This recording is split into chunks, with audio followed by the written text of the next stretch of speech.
Ada orang yang ketika Ramadan, di awal grafik kurvanya naik. Tapi itu hanya bertahan seminggu yang pertama. Setelah itu turun. Kurvanya turun jauh, terus turunnya itu sampai akhir Ramadan. في ليلة من الليالي لست أدري ما تراني ظلمة تغمرني يا رب الأرض ضاقت والسماء وقلبي ما عرف الضياء والدمع بات يبكي يا إلهي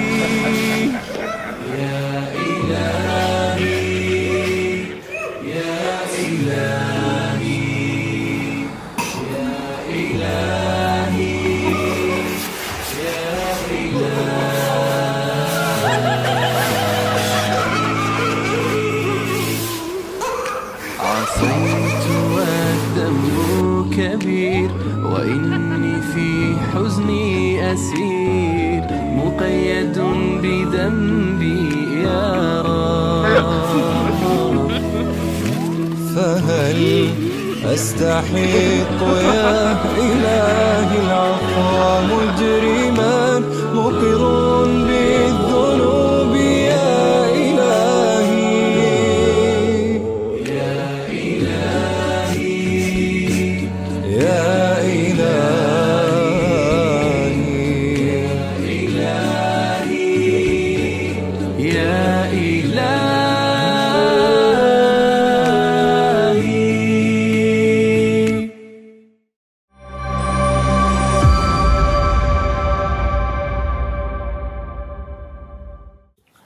Assalamualaikum warahmatullahi wabarakatuh. Innal hamdalillah wassalatu wassalamu ala Rasulillah wa ala alihi wa sahbihi wa man tabi'ahum bi ihsan ila yaumil qiyamah. Kepada seluruh para penuntut ilmu, kepada seluruh karyawan yang tentunya pada kesempatan Jumat yang mulia ini diberikan oleh Allah sebuah kesempatan mulia untuk sekaligus pula menjadi penuntut ilmu. Semoga kita mendapatkan rahmat, semoga kita mendapatkan keberkahan di dalam kehidupan kita, dan semoga di setiap dosa yang kita lakukan kita juga meraih rahmatnya Allah. Karena sesungguhnya rahmat itu kita perlukan di dalam kehidupan kita. Hajat kita, kebutuhan kita kepada rahmatnya Allah di balik setiap dosa dan kemaksiatan yang kita lakukan sangatlah besar. Karena dengan rahmat, maka menjadikan kita tidak candu dengan dosa yang mungkin sering kita lakukan. Dengan rahmat yang kita peroleh, akan menjadikan seseorang akan dihindarkan dari musibah dan kesulitan di masa-masa mendatang, diakibatkan karena dosa yang pernah dilakukan kalau dia mendapatkan rahmat. Karena mendapatkan rahmat itu artinya penghapusan. Dan siapapun yang mereka telah mendapatkan rahmat, maka kelak di akhiratnya dosanya dan kemaksiatannya ditutupi oleh Allah. Dan itu merupakan hajat yang besar kita, supaya kita bukan hanya sekedar mendapatkan kesehatan, semoga bukan hanya sekedar mendapatkan kebaikan pada kehidupan kita dan rezeki, tapi yang kita hajatkan adalah rahmat. Kalau di antara kita sudah mendapatkan rahmat, dosamu akan dihapuskan, kamu akan dibuat menjadi hambar terhadap dosa dan kemaksiatan yang pernah kamu lakukan, walaupun itu memberi nikmat di waktu dulu. Maka kalau orang mendapatkan rahmat akan dihindarkan dari kesulitan di masa mendatang, dan orang yang mendapatkan rahmat ditutupi dosanya dari pandangan manusia di pengadilan Allah. Nah, itulah yang menjadikan kita berdoa semoga kita mendapatkan rahmat pada perjalanan kehidupan kita. Alhamdulillah, tentunya senantiasa kita bersyukur kepada Allah Subhanahu wa taala atas nikmat yang begitu besar, dan tidak ada sikap hati yang terbaik di dalam menyikapi nikmat yang Allah berikan kepada kita kecuali adalah dua. Tidak ada sebuah keinginan yang kita inginkan kecuali adalah kelapangan, dan kelapangan itu tidak akan didapatkan kecuali dengan dua pilihan: memberikan kesabaran tanpa tepi dan memberikan kesyukuran tanpa tapu. Itulah modalnya di dalam kita memaknai kehidupan kita. Seiring dengan kehidupan ini yang kita butuhkan bukan kepuasan tetapi ketenangan. Seiring dengan perjalanan hidup kita, semakin kita paham yang kita inginkan bukan angka nominalnya, tetapi yang kita inginkan adalah sebuah kelapangan. Seiring dengan kehidupan kita, kita tahu bahwasanya yang kita inginkan bukan lagi kemewahan, tetapi yang kita inginkan adalah sebuah keberkahan. Tidak akan mendapatkan kelapangan tidak akan pernah mendapatkan ketenangan dan tidak akan pernah mendapatkan keberkahan kecuali adalah mereka yang senantiasa bersyukur. Siapapun yang pengen lapang, hendaklah dia bersyukur. Siapapun yang pengen berkah pada hidupnya, hendaklah dia bersyukur. Dan siapapun yang pengen mendapatkan kebaikan pada hidupnya, hendaklah dia bersyukur atas semua perkara yang ada pada hidupnya. Dan itulah sejatinya yang kita berikan kepada Allah dalam setiap titian kehidupan kita. Kita pada kesempatan hari ini akan melanjutkan part yang kedua. Pembahasan yang telah kita bahas pada pertemuan sepekan yang lalu. Pembahasan spesial, special edition. Karena memang kita berada pada satu waktu ketika kita sudah berada pada gerbang bulan Ramadan. Tentunya kita paham sekali bahwasanya bulan Ramadan adalah satu bulan yang penuh keutamaan. Bulan yang sejatinya sebagaimana keutamaan matahari di antara bintang-bintang yang bertebaran di atas langit. Keutamaan bulan Ramadan sebagaimana keutamaan Nabi Yusuf di antara 11 saudaranya. Karena sesungguhnya tidak ada yang mampu menandingi bau aroma wanginya ketaatan dan bau wanginya surga yang tercium dari bulan Ramadan tidak sebagaimana di bulan-bulan yang lainnya. Makanya kemarin saya menyampaikan para ulama salaf, para ulama terdahulu mengatakan kepada kita ada 3 waktu yang disebut dengan waktu prime time di dalam siklus 1 tahun ketika Allah mempergulirkan 12 bulan. Maka ada 3 waktu yang memiliki kedudukan yang besar di sisi Allah. Yang pertama 10 hari yang pertama di bulan Muharram, di mana bulan Muharram identik dengan bulannya Nabi Musa. Karena pada tanggal 10 Muharram Nabi Musa diselamatkan dari kejaran Fir'aun dan pada tanggal 10 Muharram Fir'aun ditenggelamkan oleh Allah Subhanahu wa taala. Ada yang kedua yaitu bulan Dzulhijjah. Sesungguhnya bulan Dzulhijjah ini merupakan juga bulan yang dicintai oleh Allah, 10 hari yang pertama. Sampai baginda Nabi sallallahu alaihi wasallam menyampaikan, "Ma min ayyamin al-amalu shalih fiha ahabba ilallah min hadhil ayyamil ashr." Qalu walal jihad ya Rasulullah. Qala walal jihad illa ayakhruja min baitihi bimalihi wa nafsihi falam yarji min hudalika syai'un. Rasulullah sallallahu alaihi wasallam juga menyampaikan di dalam salah satu perkataannya, tidak ada satu amalan sebesar amalan yang luar biasa yang dilakukan pada 10 hari yang pertama di bulan Dzulhijjah. Bahkan keutamaan orang yang berjihad ya Rasulullah, bahkan keutamaan orang yang berjihad tidak mampu mengalahkan keutamaan 10 hari yang pertama. Kecuali orang yang berjihad pergi dengan hartanya dan nyawanya dan tidak ada yang kembali dari keduanya. Maka bulan Dzulhijjah pun memiliki keutamaan yang besar. Dan itu identik dengan bulannya Nabi Ibrahim dan Ismail. Dan ada yang ketiga yaitu adalah keutamaan 10 hari yang terakhir di bulan Ramadan, di mana bulan Ramadan identik miliknya Rasulullah SAW. Walaupun prime time kita dalam 1 tahun itu ada 3 waktu yang tadi kita sebutkan, tapi tentunya kita paham betul, tidak ada yang bisa melebihi keutamaan yang dimiliki oleh Ramadan. Makanya akhirnya tidak pernah kita menjumpai surga membuka pintunya selebar-lebarnya kecuali di bulan Ramadan. Dan tidaklah neraka ditutup rapat oleh Allah kecuali itu di bulan Ramadan. Dan tidaklah setan dibelenggu kecuali adalah di bulan Ramadan. Untuk memberi makna kepada kita. Prime time yang luar biasa dalam kehidupan kita beribadah kepada Allah itu hanya terjadi di 10 hari di waktu bulan Ramadan.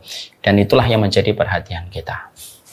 Kita tentunya memahami betul bahwasanya ketika kita faham Ramadan memiliki keutamaan prime time yang luar biasa, berarti kita membutuhkan persiapan. Karena tidak mungkin secara analogi sederhana, orang itu tidak akan mungkin memenangkan maraton 42 km kalau dia tidak terbiasa latihan pada 1 km yang dia lanjutkan pada 5 km, 5 km dia lanjutkan pada 10 km, sampai akhirnya dia siap untuk berlari 42 km.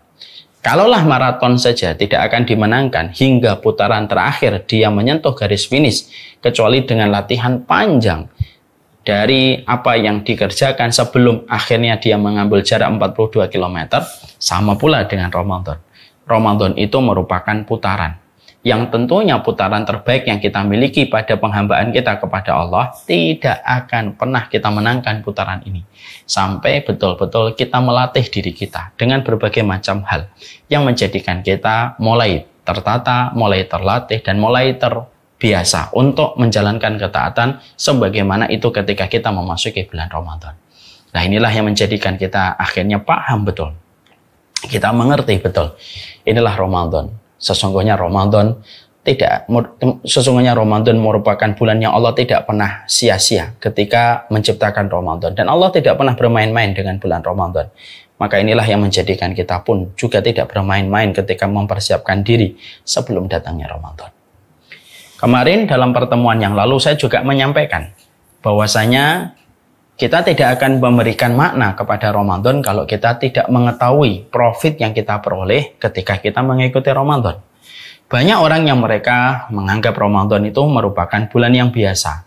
Ramadan hanyalah rotasi 1 bulan di antara 12 bulan yang dipergulirkan oleh Allah.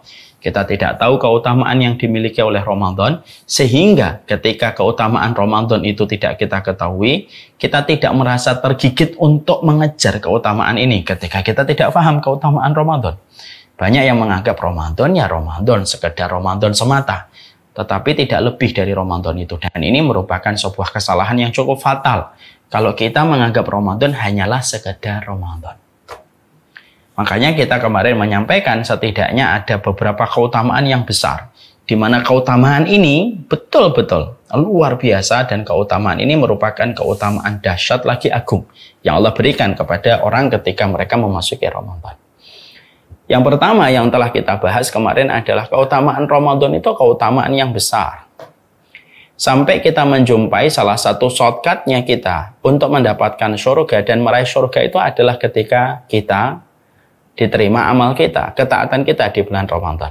Sebagaimana kisah dalam satu riwayat yang sahih dari seorang sahabat yang bernama Thalhah, menjumpai 2 orang yang selalu bersama, selalu bersua, selalu mereka menjalani aktivitas bersama, di mana salah satu di antara keduanya meninggal di dalam peperangan dan yang satunya meninggal 1 tahun setelah yang pertama, dan itu pun bukan di peperangan. Tapi ternyata ketika Thalhah menjumpai mereka di dalam mimpinya di depan sebuah tempat yang begitu indah, yang itu tempat itu adalah surga, kata Thalhah, maka Thalhah itu kaget bagaimana mendapati 2 orang yang bersahabat ini, yang satunya meninggal di peperangan, yang satunya meninggal 1 tahun setelahnya. Tapi ketika terdengar panggilan di dalam surga, maka yang dipanggil pertama kali adalah sahabat yang mati 1 tahun setelah sahabat yang pertama. Itu pun yang bukan meninggal di tempat jihad. Setelah sekian lama panggilan pertama itu, barulah ada panggilan yang kedua. Yang dipanggil yang kedua adalah sahabat yang meninggal 1 tahun sebelumnya dan meninggal di peperangan. Di mana ketika sahabat Thalhah radhiyallahu anhu melihat kejadian ini, maka sahabat Thalhah merasa kaget. Lalu beliau merasa penasaran, bagaimana ada orang yang mati syahid di peperangan, dipanggilnya belakangan. Lebih dulu yang dipanggil adalah sahabat yang meninggal 1 tahun setelahnya, itu pun bukan di medan peperangan. Ketika beliau bangun dari mimpinya, dari tidurnya, beliau bertanya kepada banyak orang dan beliau tidak mendapatkan jawaban. Sampailah terdengar pada telinga Nabi Shallallahu Alaihi Wasallam. Ketika pada telinga Nabi Shallallahu Alaihi Wasallam, pada saat itulah Nabi berkata kepada sahabat Thalhah, apa yang membuatmu heran dengan apa yang kamu lihat di dalam mimpimu, wahai sahabat Thalhah? Maka sahabat Thalhah menjawab dan menjelaskan sebagaimana yang tadi saya sampaikan. Lalu Rasulullah mencoba menjelaskan, wahai Thalhah, bukankah sahabat yang meninggal 1 tahun setelah yang pertama diberikan tambahan sholat? Iya. Diberikan tambahan Ramadan? Betul ya Rasulullah. Maka Nabi memahamkan kepada sahabat Thalhah, 1 Ramadan tambahan yang dia peroleh dan sholat yang dia kerjakan selama 1 tahun, itulah yang menaikkan derajatnya jauh lebih tinggi daripada sahabat yang meninggal 1 tahun sebelumnya di medan peperangan. Hadis ini memberikan kepada kita sebuah refleksi perenungan. Kalaulah 1 Ramadan sudah cukup menjadikan seseorang begitu jauh derajat perbedaannya dengan yang sebelumnya, dengan 1 Ramadan yang dia dapatkan tambahan dibandingkan sahabatnya yang meninggal 1 tahun sebelumnya, apalagi ketika kita merenungkan kalau Ramadan kita betul-betul diterima oleh Allah, sebesar apa derajat kita akan ditinggikan oleh Allah. Dan ini menjelaskan kepada kita tentang besarnya keutamaan yang dimiliki oleh Ramadan. Yang kedua yang kita akan jelaskan pada hari ini, keutamaan Ramadan yang berikutnya supaya mendorong dan memberikan energi untuk kita supaya memaknai Ramadan itu jauh sebelum Ramadan itu datang, karena nilai yang begitu berharga pada Ramadan itu kalau kita diberikan kesempatan untuk mendapatkan Ramadan. Maka keutamaan yang kedua yang kita peroleh dan kita dapatkan itu apa? Yaitu adalah sesungguhnya Ramadan, apabila ketaatan kita, ibadah yang kita lakukan, ampunan yang kita panjatkan di bulan Ramadan, dari tilawah kita, tarawih kita, qiyamul lail kita, sahur kita, diterima oleh Allah dalam transaksi yang Allah terima, maka sesungguhnya itu merupakan salah satu di antara amalan yang berat kalau sudah diterima oleh Allah. Karena kata Ibnu Qudamah ada 3 amal. Ada 3 amal. Yang sejatinya amal ini apabila diterima oleh Allah pada 3 amal ini, kalau sudah diterima oleh Allah Subhanahu wa taala, maka hampir-hampir mizan itu tidak kuat memikulnya, tidak kuat untuk menanggungnya pahala yang dikandung pada 3 amal ini ketika 3 amal ini diterima. Dan Ibnu Qudamah menyatakan salah satu amal la tuzanu bihil mizan. Ada 3 amal yang ketika 3 amal ini diterima oleh Allah, hampir-hampir timbangan itu tidak kuat untuk memikulnya. Dan Ibnu Qudamah mengatakan ada 3. 1, pahala orang yang sabar. Makanya Allah menyampaikan innama yuwaffas sabiruna ajruhum bighairi hisab. Sesungguhnya pahala orang yang bersabar itu pahalanya tiada batas. Untuk menunjukkan kepada kita bahwasanya amalan sabar itu luar biasa sangat dicintai oleh Allah. Makanya seremonial yang dilakukan para malaikat ketika menyambut para penduduk surga itu, para malaikat berkata apa? Salamun alaikum bima sabartum. Selamat ya atas kesabaran kalian. Yang kedua, yaitu termasuk di antara amalan yang sangat dicintai oleh Allah dan hampir menjadikan mizan tidak kuat memikulnya itu apa? Amalan ketika kita memaafkan orang yang menzalimi kita, berbuat jahat kepada kita, mengambil haknya kita, lalu kita memaafkannya dan tetap berbuat baik untuknya.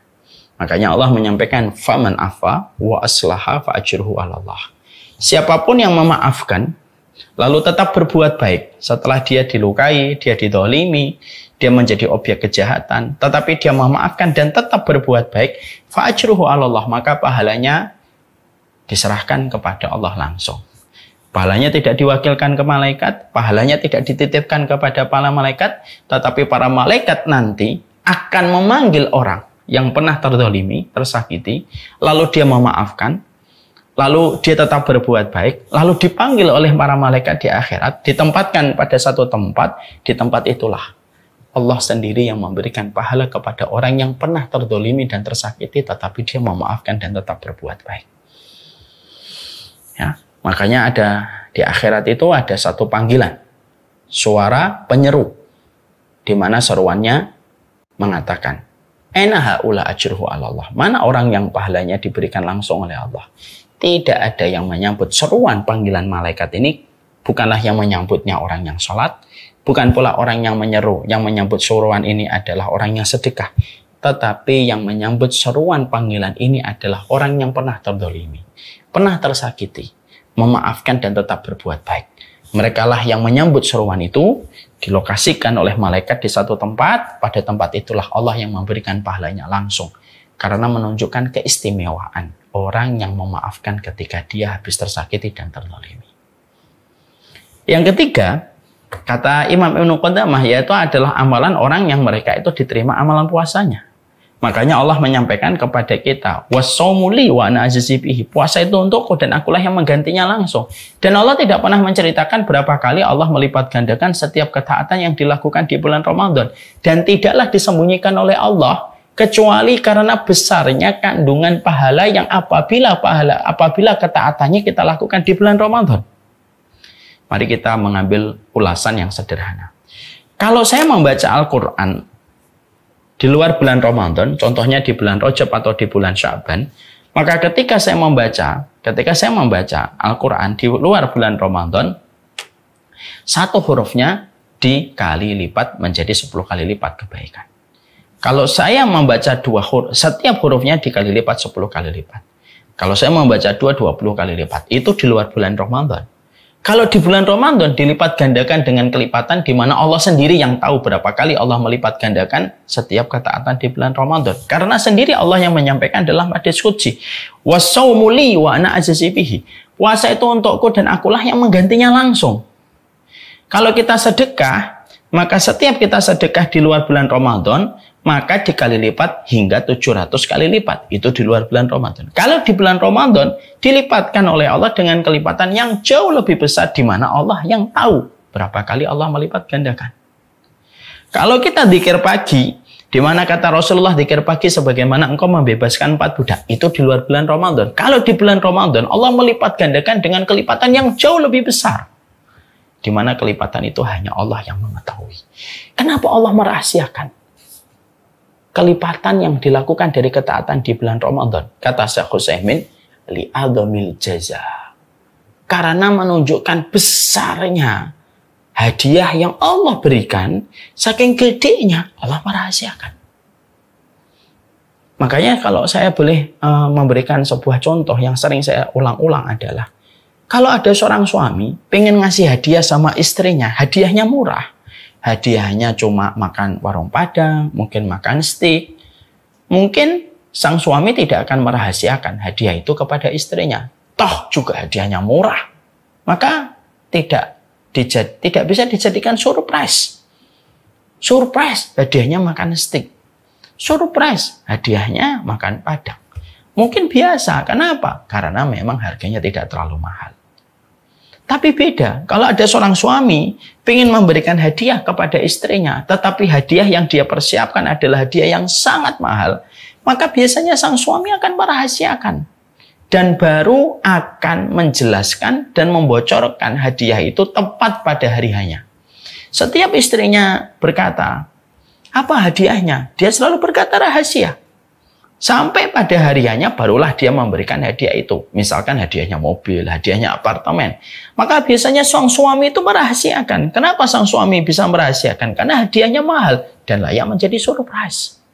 Allah pun, kalau kita ambil analogi sederhana ini, Allah pun merahasiakan amal ibadah yang dilakukan di bulan Ramadan. Maka ketika Allah merahasiakan amal ibadah, berapa kali Allah melipat gandakan setiap ketaatan yang dilakukan di bulan Ramadan? Tidaklah Allah merahasiakan kecuali satu. Karena besarnya pahala yang Allah akan berikan kepada orang yang beramal di bulan Ramadan.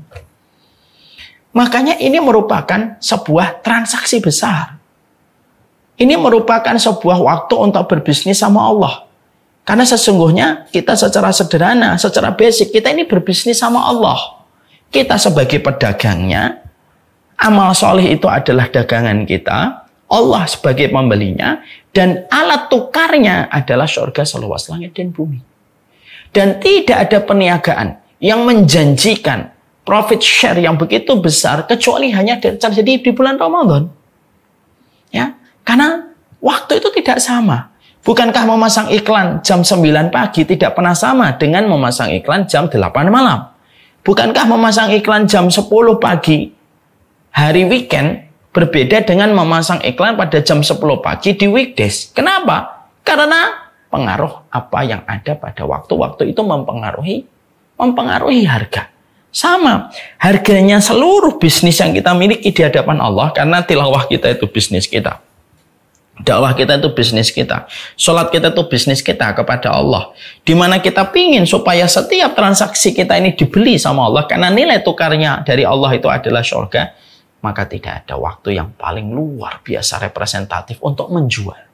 Dalam tanda kutip. Seluruh ketaatan kita. Kecuali di bulan Ramadan. Karena apa? Saking besarnya profit yang Allah sharing untuk manusia ketika mereka melakukan ketaatan itu di bulan Ramadan. Coba. Maka akhirnya menjadikan kita akhirnya paham. Makanya betul, kalau akhirnya kita menjumpai perkataan para ulama, berapa banyak orang yang hari ini di dalam kubur bercita-cita, di mana cita-cita itu tidak akan pernah tersampaikan selama-lamanya. Mereka bercita-cita untuk kembali hidup, untuk merasakan satu kali Ramadan. Saking besarnya satu kali Ramadan akan mengubah posisi mereka dan nasib mereka dan derajat mereka dalam kehidupan barzah dan kehidupan di akhirat. Makanya betul kata Nabi, siapapun yang diharamkan dari ketaatan dan kebaikan Ramadan seakan-akan diharamkan dari seluruh kebaikan. Kenapa? Karena pada dasarnya kebaikan Ramadan itu, kalau kamu tidak mendapatkan, lalu di bulan mana kamu akan mendapatkan kebaikan Ramadan? Lalu dari mana kamu akan mendapatkan kebaikan hidup? Kalau Ramadan tidak menjadikan kamu berhasil mendapatkan kebaikan. Ingat ya, kita semuanya pedagang. kita semuanya adalah pedagang di hadapan Allah. Dan Allah paling senang membeli dagangan kita dengan profit sharing yang lebih besar ketika kita banyak bertransaksi kepada Allah di bulan Ramadan. Makanya sampai 30 hari Ramadan yang kita lewati atau 29, ada 10 hari di mana pada 10 hari itu merupakan inti dari 30 hari Ramadan. Intinya pada 10 hari yang terakhir. Di mana di 10 hari yang terakhir ini kita diperintahkan iktikaf. Diperintahkan iktikaf.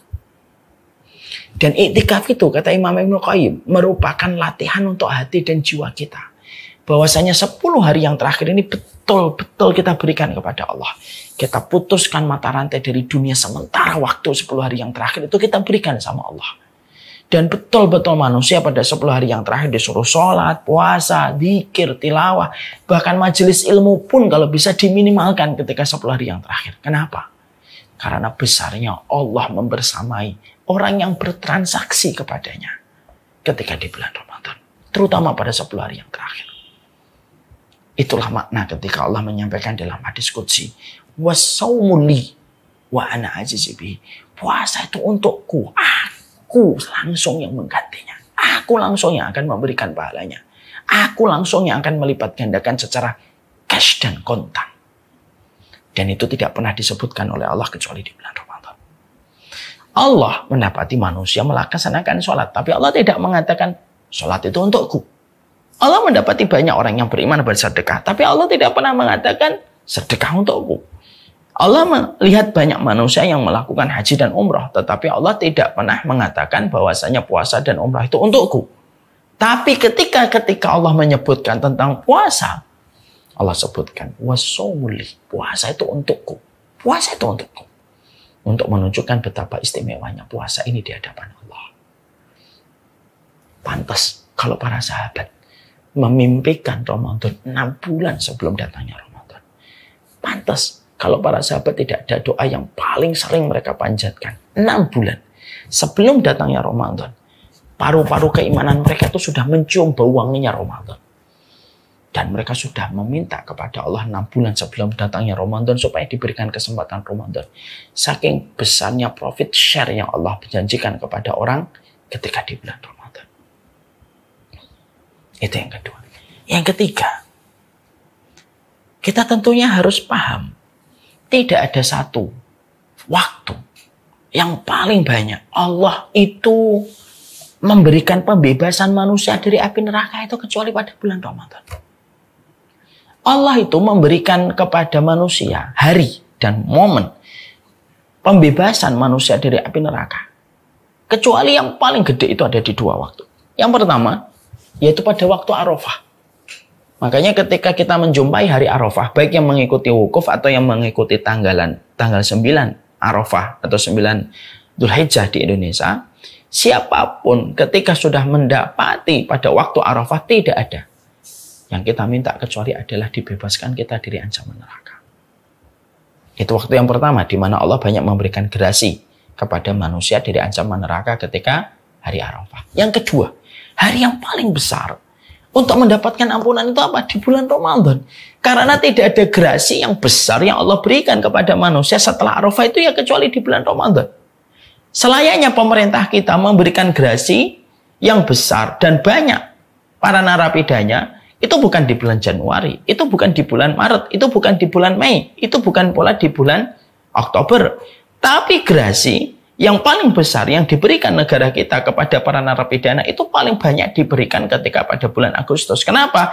Karena bulan Agustus memiliki histori yang istimewa di negeri yang kita cintai, yaitu adalah Republik Indonesia.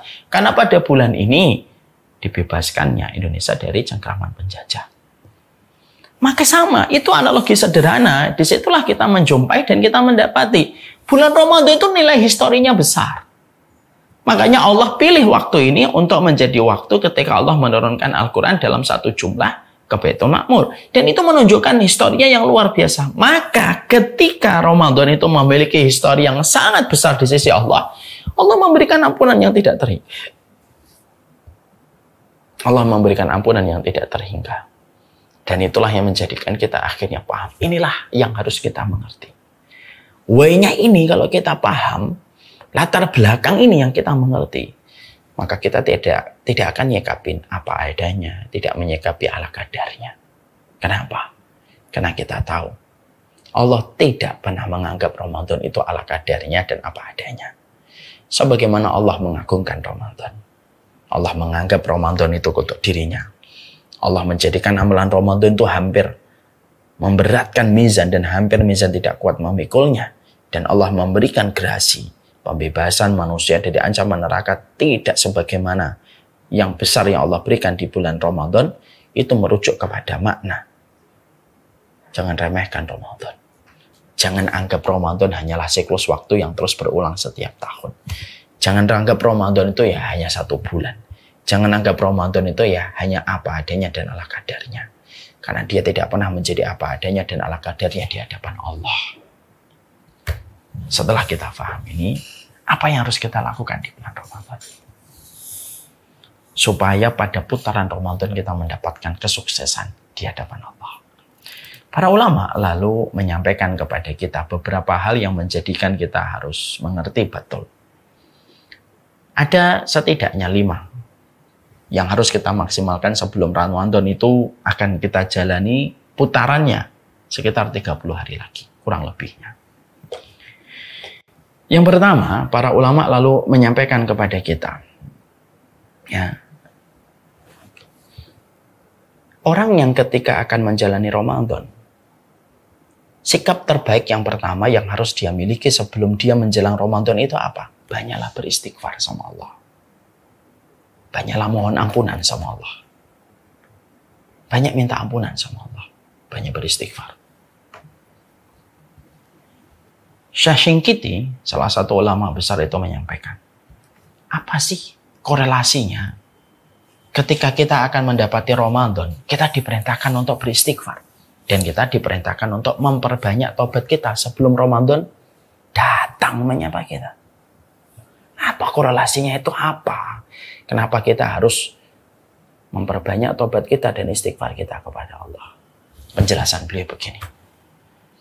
Dosa dan kemaksiatan itu konsekuensinya menghambarkan kenikmatan. Itu kalau kita melihat secara ilmu. Jadi dosa dan kemaksiatan itu menghambarkan ketaatan. Contoh, orang minum khamr. Misalkan orang minum khamr, maka dia tidak akan bisa menikmati yang halal. Dia mungkin sulit menikmati jus, dia mungkin sulit menikmati kopi, kecuali harinya harus terbasahi dengan khamr atau alkohol yang sudah menjadi candu. Orang yang berzina, naudzubillah min dzalik, biasanya tidak lagi bisa merasakan hubungan yang nikmat pada istrinya dan pada suaminya yang halal. Karena apa? Karena kompas kenikmatannya sudah dirampas oleh kemaksiatan, dan dari kenikmaksiatan itu dia mendapatkan sebuah kenikmatan, dan akhirnya kenikmatan yang halal itu hilang.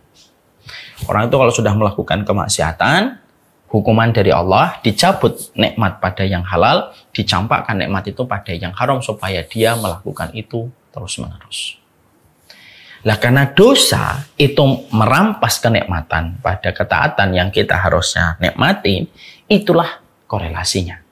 Kenapa banyak orang ketika menjalani Ramadan semangat di awal? Karena Ramadan itu membagi manusia itu menjadi 3. Ada orang yang ketika Ramadan di awal grafik kurvanya naik. Tapi itu hanya bertahan seminggu yang pertama. Setelah itu turun.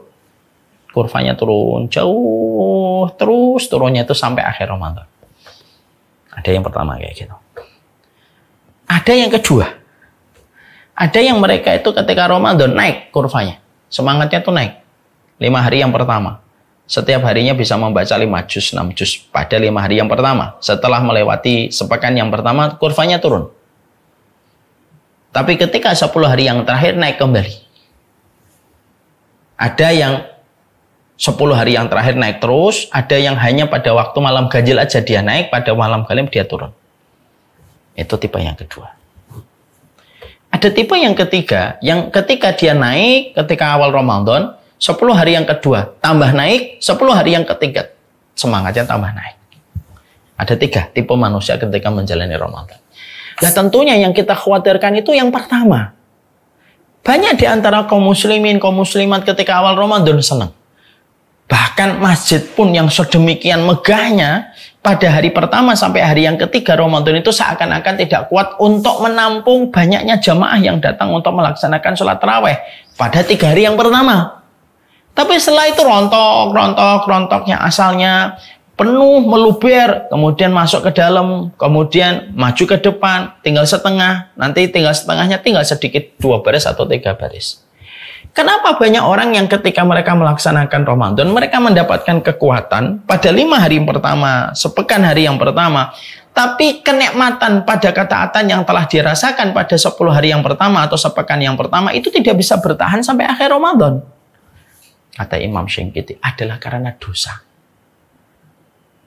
yang dimiliki oleh orang yang menjalani Ramadan. Dosa itu dibawa sampai Ramadan, dan dosa itulah yang menggerogoti kenikmatan Ramadan. Dan ketika dosa itu menggerogoti kenikmatan Ramadan, maka nikmatnya Ramadan itu hilang lebih cepat daripada apa yang difikirkan oleh manusianya. Makanya akhirnya korelasinya adalah kenapa ada sebuah petuah dan nasihat supaya kita mempersiapkan Ramadan dengan kita memperbanyak tobat kita kepada Allah. Ketika kita diperintahkan untuk memperbanyak tobat sebelum Ramadan itu datang, kenapa kita diperintahkan untuk memperbanyak tobat? Supaya beban dosa kita dan beban maksiat kita berkurang. Dengan dosa dan kemaksiatan yang berkurang, berarti konsekuensinya bertahan lama ketaatan yang akan kita lakukan ketika kita telah terkurangi oleh dosa dan kemaksiatan. Kalaulah Ramadan itu saya ibaratkan adalah baju yang baru, dan kita sebagai pemakainya, maka tentunya memakai baju yang baru itu logisnya, idealnya adalah mandi dulu. Bebersih, kamu mandi, baru memakai baju yang baru. Apa yang kita bayangkan kalau ada seseorang memakai baju yang baru dengan harga yang sangat mahal, tetapi dia sudah lama, seminggu tidak mandi, 10 hari tidak mandi, mengeluarkan bau yang khas, mengeluarkan dekil-dekil yang menempel pada kulit-kulitnya. Lalu dia memakai baju baru, maka baju baru itu tidak akan berfungsi membuat hiasan untuk dirinya. Karena apa? Terlalu kotor orang yang memakai baju itu dan tidak mau untuk mandi terlebih dahulu sebelum memakai baju yang baru. Ramadan itu adalah baju baru kita. Dan ini merupakan perkara besar banget. Dan perkara inilah yang menjadikan akhirnya apa? Kita masih ada 32 hari lagi atau 31 hari lagi menjelang Ramadan. Banyaklah tobat sama Allah. Karena tidak ada beban yang paling berat kecuali beban dosa. Kalau kita bertobat kepada Allah dengan tobatan nasuha, maka itu akan memperingan langkah kita memasuki Ramadan. Ketika langkah kita sudah ringan dengan tobat yang kita berikan kepada Allah, maka kenikmatan Ramadan akan bertahan lama. Kita rasakan pada hati kita sampai kita begitu sedih tinggalkan Ramadan. Ada beberapa tipe manusia ditinggalkan Ramadan. Ada tipe manusia yang ketika ditinggalkan Ramadan menangis. Karena dia tidak tahu apakah tahun depan masih bisa diberikan kesempatan menjumpai Ramadan ataukah tidak. Ada orang yang ketika ditinggalkan Ramadan standar biasa. Sedih pun tidak, senang juga tidak. Standar saja. Ada yang ketiga, tipe manusia ketika ditinggalkan Ramadan itu senang. Karena beban puasa, beban ketaatan, beban ibadah, dan seluruh parade ibadah yang menjadi kulturnya Ramadan tidak lagi dia kerjakan ketika Ramadan itu selesai. Orang yang diharamkan dari neraka itu orang yang mereka sedih ditinggalkan Ramadan. Dan kita tidak mungkin akan mendapatkan sensasi kesedihan ditinggalkan Ramadan kalau kita masih membawa bongkahan dosa itu ketika Ramadan datang. Kalau ada orang yang masih banyak dosa gibahnya, ada orang yang banyak dosa gibahnya, ketika Ramadan, dia tidak akan menikmati tilawah. Kalau ada orang yang mereka itu menikmati dosa-dosa yang dikerjakan di bulan Ramadan, mungkin sholat qiyamul lail, mungkin kenikmatan doa di bulan Ramadan, mungkin kenikmatan dia taat di bulan Ramadan hilang. Nggak tersisa itu, menguap karena dosa yang dikerjakan. Makanya salah satu persiapan umum sebelum datangnya Ramadan itu apa? Tobat. Kalau ada di antara bapak dan ibu, dalam 1 tahun kurun waktu yang kita habiskan dari Ramadan tahun lalu sampai tahun ini, tiba-tiba kita merasa, ya Allah ada dosa besar yang saya lakukan. Ambil air wudhu. Ambil air wudhu. Ambil air wudhu, sholat. Ambil air wudhu. Lalu kita sholat taubat meminta maaf sama Allah dan ampunannya. Kalau ada di antara kita merasa ada dosa yang kita kerjakan, ambil sajadah. Ucapkan sayyidul istighfar kepada Rabbmu. Allahumma anta rabbi la ilaha illa anta khalaqtani wa ana abduka wa ana latika wa watika mustata'tu a'udzu bika min syarri ma sana'tu abu laka bi ni'matika alayya wa abu bi dzambi faghfirli fa innahu la yaghfiru dzunuba illa anta. Bertobatlah, beristighfarlah. Karena dosa yang ditebus dengan ampunan, dosa yang ditebus dengan taubat, itulah yang menjadikan nikmatnya Ramadan akan bertahan untuk kita. Ada di antara bapak dan ibu, setahun ini kurun waktu ngambil harta yang syubhat, harta haram. Sudah tahu itu harta nggak benar, tapi tetap kita ambil karena lemahnya iman kita pada saat itu. Ayo tobat. Tobat. Minta ampunan sama Allah. Bersungkur. Semoga tobat ini akan mengawetkan ketaatan yang kita lakukan di bulan Ramadan. Karena tidak ada perkara yang menjadikan ketaatan kita tidak awet di bulan Ramadan kecuali dosa yang tidak ditebus dengan tobat dan istighfar sebelum Ramadan itu datang. Bukankah begitu? Bukankah kalau akan menyembuhkan penyakit, pemicu penyakit itu kan harus ditahan? Ada orang kena gula darah, maka biasanya adalah harus ditahan dari pemicu penyakit. Pantangannya harus disampaikan. Bapak ini darah tingginya tinggi. Jangan makan lemak ya. Jangan banyak-banyak lemaknya. Jangan banyak makan jeroan. Loh kenapa dok? Karena itu pantangan Pak. Kalau Bapak ingin darah tingginya turun. Bapak ini gulanya tinggi nih, diabetesnya. Jangan makan yang manis-manis dan jangan banyak pikiran. Kenapa jangan banyak makan yang manis dan banyak pikiran? Karena itu pemicunya. Sama, Ramadan itu ibaratnya kesehatan kita. Lah Ramadan itu dengan kesehatan yang kita ibaratkan, tentunya tidak akan pernah mendapatkan kesehatan Ramadan sampai kita meninggalkan pantangannya. Lah pantangan Ramadan itu apa? Dosa dan kemaksiatan. Jangan dibawa. Ketika Ramadan itu akan datang kepada kita. Istighfar yang banyak. Taubat yang banyak. Sholat taubat kalau memang dalam kurun waktu kita ini kemudian kita pernah melakukan dosa besar. Taubat sama Allah. Taubat sama Allah. Maka disitulah kita akhirnya akan memasuki Ramadan. Dengan sukacita. Dan kita bisa berharap Ramadan itu akan bertahan lama. Ketaatan kita. Bukan hanya 10 hari. Bukan hanya 20 hari, tapi sampai 30 hari kita mempertahankan ketaatan kita. Ketika dosa sudah dibersihkan sebelum Ramadan datang. Sholat taubat, banyak beristighfar. Dengan niatan. Supaya Ramadan kita ringan dosanya. Dan ketika ringan dosanya, nikmatnya itu bertahan lama. Ini yang pertama. Yang kedua, apa yang harus kita lakukan dan kita maksimalkan ketika Ramadan itu akan datang pada kehidupan kita. Insya Allah nanti kita akan jelaskan di part yang ketiga. Kita masih di part yang kedua. Insya Allah berarti 3 part kita membutuhkan ini. Kita akan jelaskan yang kedua apa, yang ketiga apa, yang keempat apa, yang kelima apa. Setidaknya pembahasan itu selesai sebelum Ramadan supaya ekstra persiapan yang kita berikan, supaya ekstra hasil yang kita dapatkan. في ليلة من الليالي لست أدري ما تراني ظلمة تغمرني يا رب الأرض ضاقت والسماء وقلبي ما عرف الضياء والدمع بات يبكي يا إلهي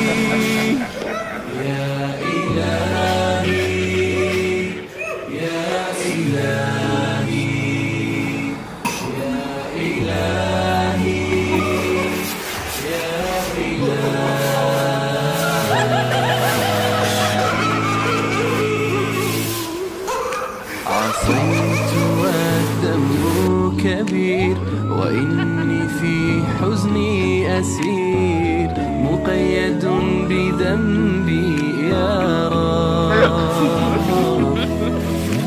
فهل أستحق يا إلهي العفو مجرما مقر